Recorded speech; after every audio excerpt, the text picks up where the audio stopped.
I'm gonna start off by giving all praises to Yahweh, by Hashem, Yahweh Shai, by Hashem Rakakadash. That will honor to the apostles of great millstone. Peace, blessings, honors to all the brothers in this truth. This is the brother Kadash. This is just more going in on the unemployment rate. Unemployment rate been climbing even more. More people losing their jobs, more small businesses having to close because of the shutdown. And this second shutdown that's really just starting is really just going to get worse and worse and worse. And a lot of businesses can't hold on, especially since they're not coming with, new loans and new stimulus check. They've been holding that stimulus check up. That's putting people in a bad position, man, and they can't go to work, and then people are having problems collecting their unemployment. Some people are collecting it, but it's not enough. People trying to go out and spend. Most people can't manage their money and don't know how to budget their money. So when they seeing all these Black Friday and these holiday sales, because right after Black Friday, you pretty much got the whole month of December, which is their Christmas, which is unlawful to keep those holidays. They're pagan holidays, but people are gonna shop from now till December 25th, even past that to New Year's, and people are gonna shop, shop, shop, and spend all their money. And the thing is, it's like if enough stimulus check don't come, people are gonna be broke after they sit down and they look and say, "Man, we done spent all our money. We don't have no more money." And then that's when, you know, people are really gonna feel it, and then people gonna try to rely on getting income tax back at the next year, at the end of like February and everything, and try to run and get income tax. But that by that time you're gonna be in so much debt that you really got to take all that money and just pay bills and stuff like that. So here, let's let this play. Claims continue to rise just as COVID 19 hospitalizations and deaths lead several states to clamp down on public life. 778,000 Americans filed for unemployment for the first time last week. This comes as the new surge in coronavirus cases continue to disrupt the U.S. economy. It was the second week in a row the claims rose, climbing 30,000 from the week before. For more on this, let's bring in Frances Stacy. She is the Director of Portfolio Strategy at Optimal Capital. Frances, we are now 9 months into the coronavirus pandemic, and still an additional 778,000 Americans filed for first-time unemployment last week. What do these numbers tell us about the state of the economy? Well, the poor are getting poorer and the rich are getting richer. That's been the story for, pretty much since the bottom of the market in 2009. But the pandemic has, of course, uncovered that and exacerbated that. This is 6 weeks in a row that it's been below 800,000, which is okay, except that, as you say, it's much, much, much higher than it ever has been before. And those people are going to suffer and probably not have a great holiday season, particularly with the unemployment benefits and the additional unemployment benefits, the additional 13 weeks expiring at the end of this year. So the surge in the number of coronavirus cases each day is forcing some states to implement stricter restrictions to help mitigate the spikes. If we go into another shutdown, what are the potential impacts to the economy? Well, we're going to see more layoffs, more job losses that are going to become permanent job losses from temporary job losses. And we're going to probably see small businesses that were sort of on the brink, that were just hanging in there, that have, expired their PPP funds, et cetera. Yep, those probably loans. will lose some more small businesses. They'll just give up, unfortunately. So it's always weighing, is it great to shut down the economy, to eradicate the virus? Or in the end, do you lose more by losing the small businesses, which the plethora of uptick in jobs that gave us the record unemployment level before the pandemic was, came from small business employment. So when we look at recovering moving forward in the labor markets, not having small businesses participate in that is going to make it take longer. But again, you just have to weigh these things, and we're not going to know the right answer probably for some time, which makes it even harder. So. And that's the thing. It's all planned. It's planned to take out the small businesses. So you only have these big stores. It's planned to do that. It's planned to take the power and the money out the lower level everyday life people.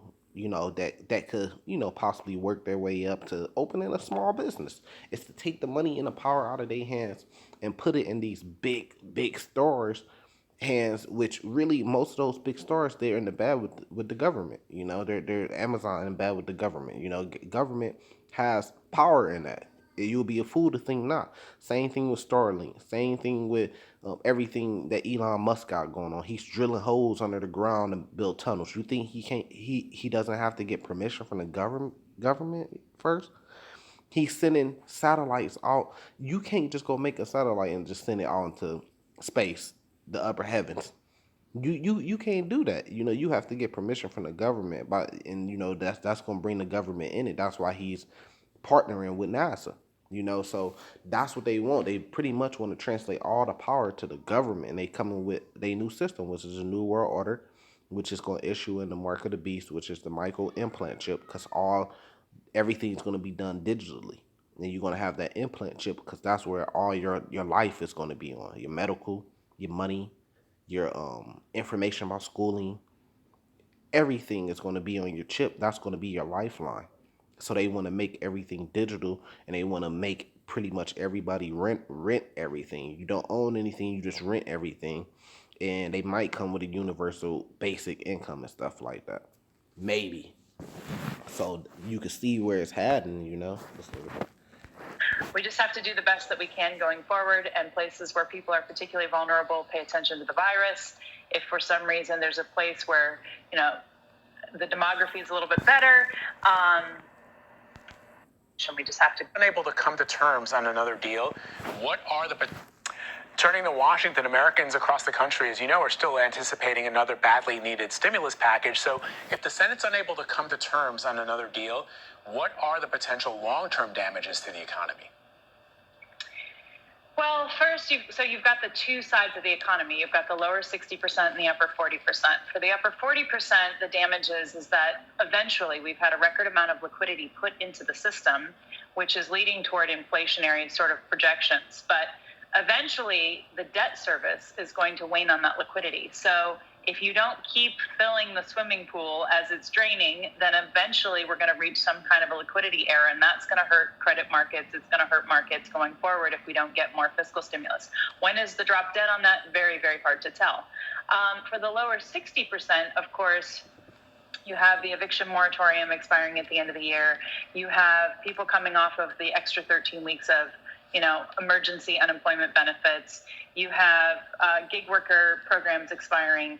You have such an upsurge actually this week in people getting on to that additional 13 weeks. That went up by over 400,000. You have 9.15 million on that program that are going to lose their benefits at the end of the month.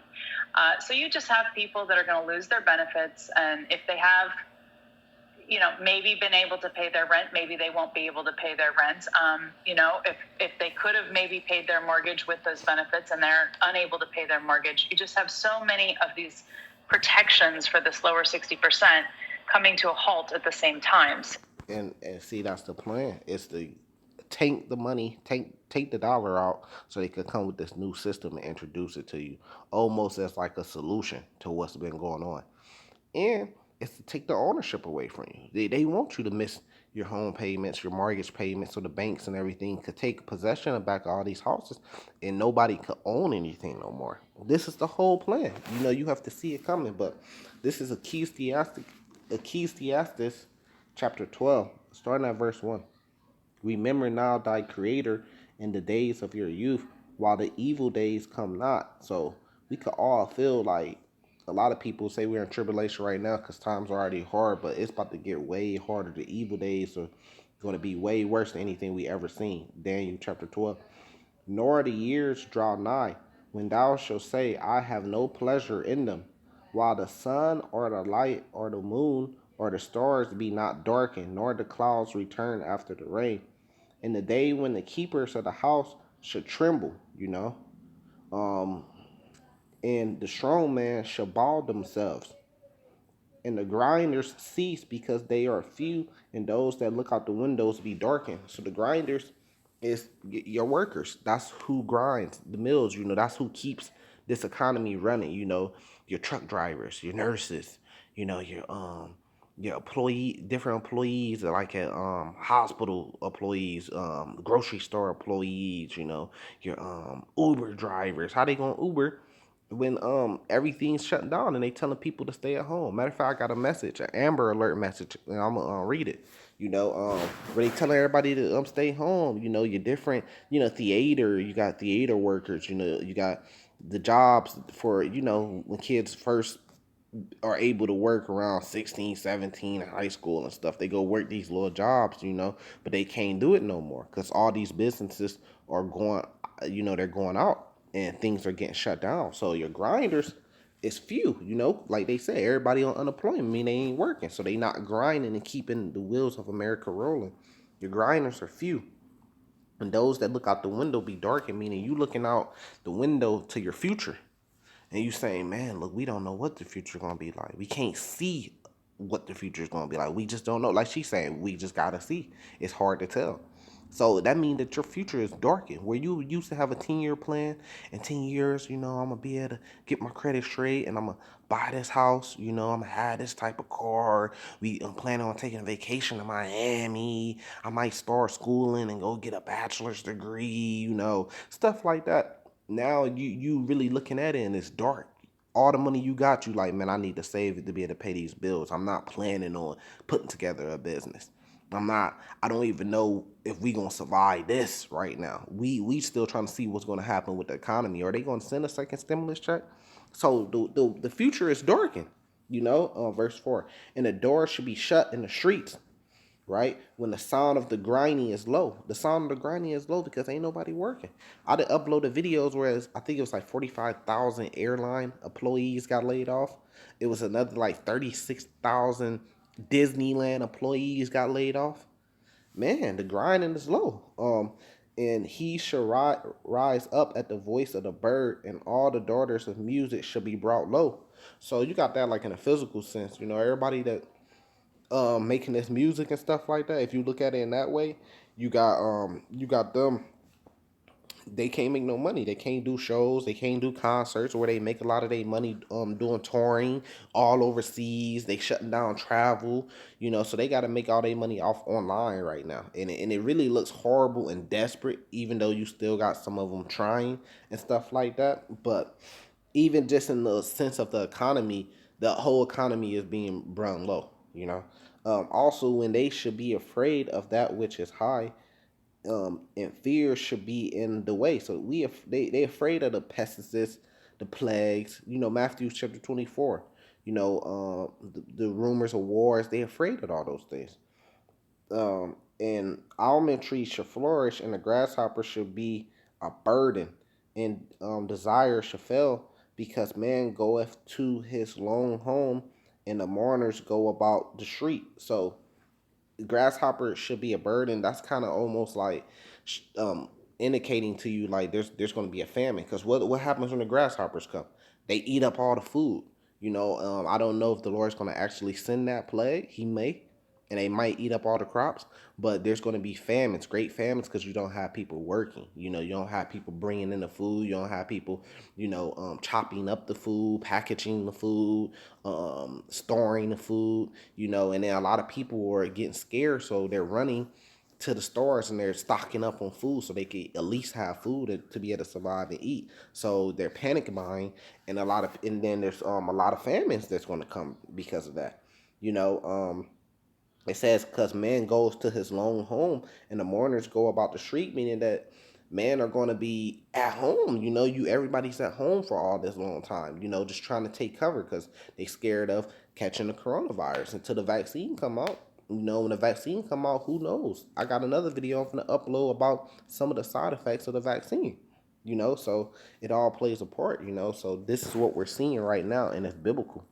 So that's how we know we're living in the end days, and it's a part of it here. So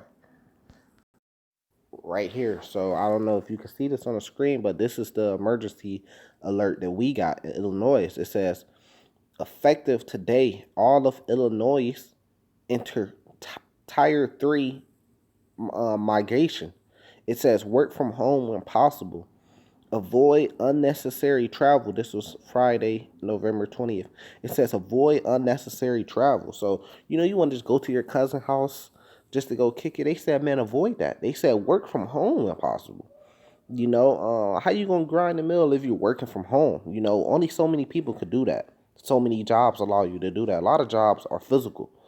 Um, and celebrate the holidays virtually. They saying don't even celebrate Thanksgiving where you get the whole family to come together and there's 100 of y'all and got the big dinner table and the big house at grandma's house somewhere and everybody's pitching in on the food and touching the same things and laughing in each other's face. Man, they said don't do that. They said celebrate the holidays virtually with extended family to slow the spread of the virus.